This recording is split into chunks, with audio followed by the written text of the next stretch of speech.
अरे रुको रुको रानी, ये तुम कैसे खाना खा रही हो? जैसे इतने अरसे से तुमने कुछ खाया ही ना हो। अरे रानी, ये खाना मैंने बारिश के दिनों के लिए बचा के रखा था, और ये खाना तुम अभी से खाकर खत्म कर रही हो। तो हम बारिश के दिनों में क्या खाएंगे? रानी कवि। ये मुझे नहीं पता कालू जी। अब तो मैं सब कुछ खा चुकी हूँ। बारिश के दिनों में आप खाना पड़ोसी परिंदों से मांग कर ले आना। कालू जी, बारिश के दिनों के लिए मीनू ने काफी खाना बचा कर रखा होगा। हम मीनू चिड़िया का खाना चुरा लाएंगे। कालू कौवा। हाँ हाँ, अब तो हमें ऐसा ही करना पड़ेगा, क्योंकि सारा खाना खत्म हो चुका है। अब हमें मीनू चिड़िया का ही खाना चुराना पड़ेगा। कुछ ही देर में आसमान पर काली काली घटा छा जाती है और कुछ ही देर के बाद बारिश होना शुरू हो जाती है। जंगल के सारे परिंदे अपने अपने घर वालों के साथ अपने घरों में आराम से बैठे होते हैं, क्योंकि काफी सारे परिंदों ने अपने घरों में काफी सारा खाना जमा किया हुआ था। और कालू कौवे ने जो खाना जमा किया हुआ था, वो सारा खाना तो रानी कौवी खा चुकी थी। इस वजह से कालू कौवा बहुत परेशान था कि कालू कौवा अब खाना कहाँ से लाएगा। मीनू चिड़िया ने भी अपने घर में बहुत सारे गंदुम के दाने जमा कर रखे थे। अब मीनू चिड़िया को कोई परेशानी नहीं थी। मीनू चिड़िया। मानू चिड़े, हमारे पास 2 से 3 दिन का खाना तो है ही, और 2 से 3 दिन तक तो बारिश भी रुक जाएगी। मानू चिड़ा। हाँ माँ, बहुत मेहनती हो। मैं भी बड़ा होकर आपके जैसा मेहनती बनूंगा। कालू कौवा। रानी, अब मुझे बहुत भूख लग रही है और बारिश भी तेज हो रही है, और अब अगर मैं किसी के घर जाकर खाना मांगूंगा तो वो मुझे कुछ नहीं देंगे। रानी कौवी। कालू जी, मीनू चिड़िया भी तो सो गई होगी। चलो मीनू चिड़िया के घर जाते हैं और उसका सारा खाना चोरी कर लेते हैं। इतना कहकर कालू कौवा और रानी कौवी मीनू चिड़िया के घर की तरफ चले जाते हैं। कालू कौवा। रानी, वो देखो, मीनू चिड़िया ने कितने सारे गंदम के दाने जमा कर रखे हैं, लेकिन मैं ये गंदम के दाने कैसे चुराऊंगा? रानी कौवी। हाँ कालू जी, मीनू के घर का दरवाजा भी बंद है। अब हम मीनू चिड़िया की गंदम के दाने कैसे चुराएंगे? उसी दौरान कालू कौवे के दिमाग में एक तरकीब आती है और वो कालू कौवा अपनी तरकीब रानी कौवी को बताता है। रानी कौवी। वाह जी वाह कालू जी, क्या तरकीब लगाई है। आपने क्या दिमाग पाया है। क्या जबरदस्त तरकीब लगाई है आपने। फिर कालू कौवा और रानी कौवी अपनी बनाई हुई तरकीब के मुताबिक वहां से चले जाते हैं। कुछ ही देर के बाद कालू कौवा एक बड़ी सी गाड़ी लेकर आता है। फिर वो अपनी गाड़ी से मीनू चिड़िया का घर उठा लेता है और वहां से ले जाता है। कालू कौवा।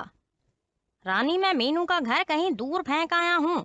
अब तो वो टूट फूट ही गया होगा। चलो रानी, अब हम घर चलते हैं। रानी कौवी। हाँ कालू जी, अब आप देखना, मीनू खुद हमारे घर आएगी। ये कहकर कालू कौवा और रानी कौवी अपने घर में चले जाते हैं। मीनू चिड़िया।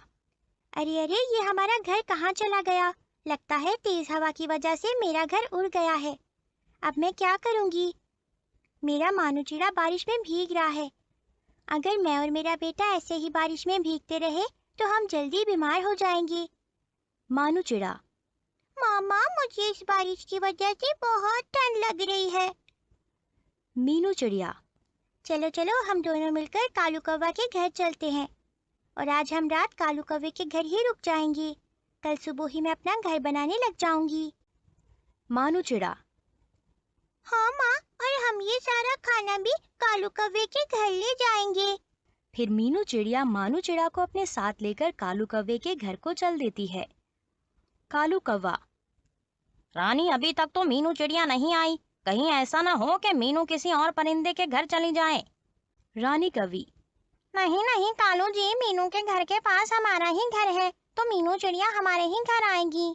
रानी कौवी इतना कहती ही है कि उनके घर का दरवाजा जोर जोर से बजने लगता है। कालू कौवा। कौन है? मीनू चिड़िया। मैं हूँ मीनू। काले कौवे, तुम दरवाजा खोलो।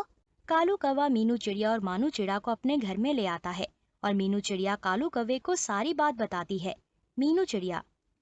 कालू कौवे, मैं कुछ दिनों के लिए तुम्हारे घर रहना चाहती हूँ। इसके बाद मैं अपना घर बना लूंगी और फिर मैं इस घर में रहने के लिए चली जाऊंगी। बस कुछ ही दिन मुझे अपने घर में रख लो। कालू कौवा।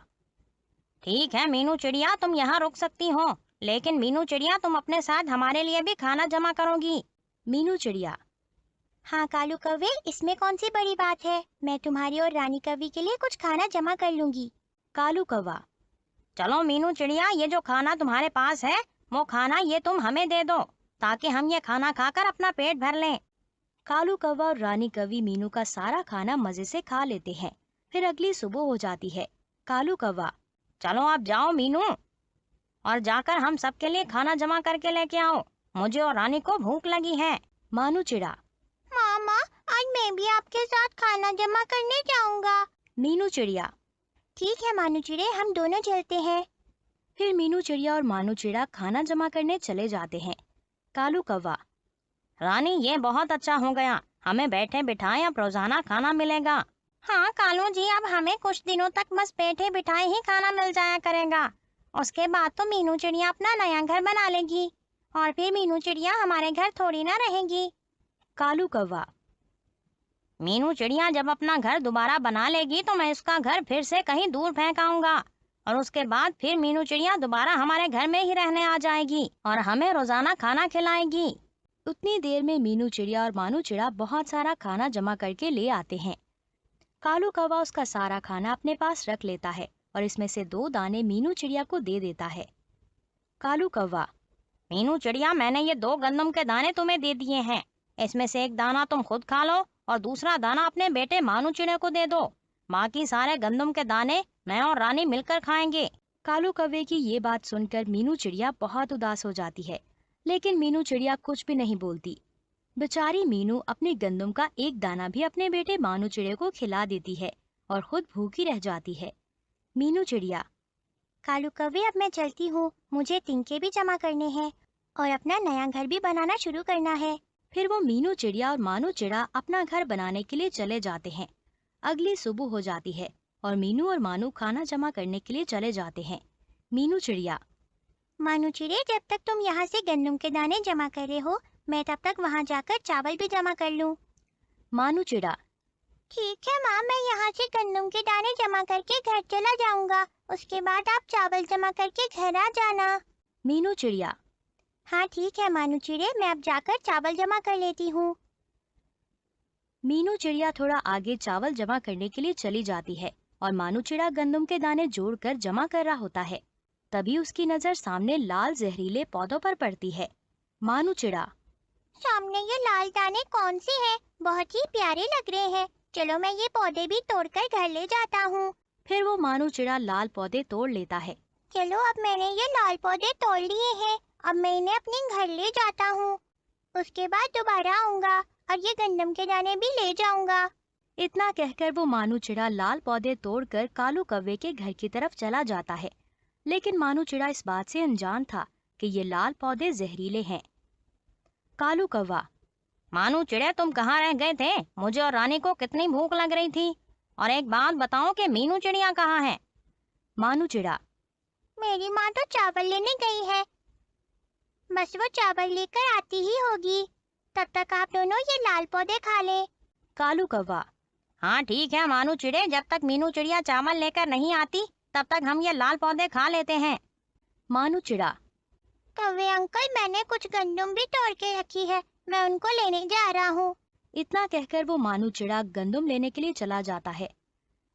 फिर वो कालू कौवा और रानी कौवी लाल जहरीले पौधे खाने लगते हैं। कुछ ही देर के बाद वो लाल और जहरीले पौधे खाने के बाद कालू कौवा और रानी कौवी की मौत हो जाती है और उस कालू कौवे और रानी कौवी को अपने किए की सजा मिल जाती है। कुछ ही देर के बाद मीनू चिड़िया और मानू चिड़ा भी वहाँ पर आ जाते हैं। मीनू चिड़िया। मानू चिड़े, ये कालू कौवा और रानी कौवी तो मर चुके हैं, लेकिन ये अचानक कैसे मर गए? फिर अचानक मीनू चिड़िया की नजर सामने लाल जहरीले पौधों पर पड़ती है, तो मीनू चिड़िया समझ जाती है कि कालू कौवा और रानी कौवी की मौत ये लाल पौधे खाने से ही हुई है। और फिर इस तरह कालू कौवे और रानी कौवी को अपने किए की सजा मिल जाती है। और अब कालू कौवे का घर मीनू चिड़िया का हो गया था और वो मीनू चिड़िया और मानू चिड़े कालू कौवे के घर रह रहे होते हैं।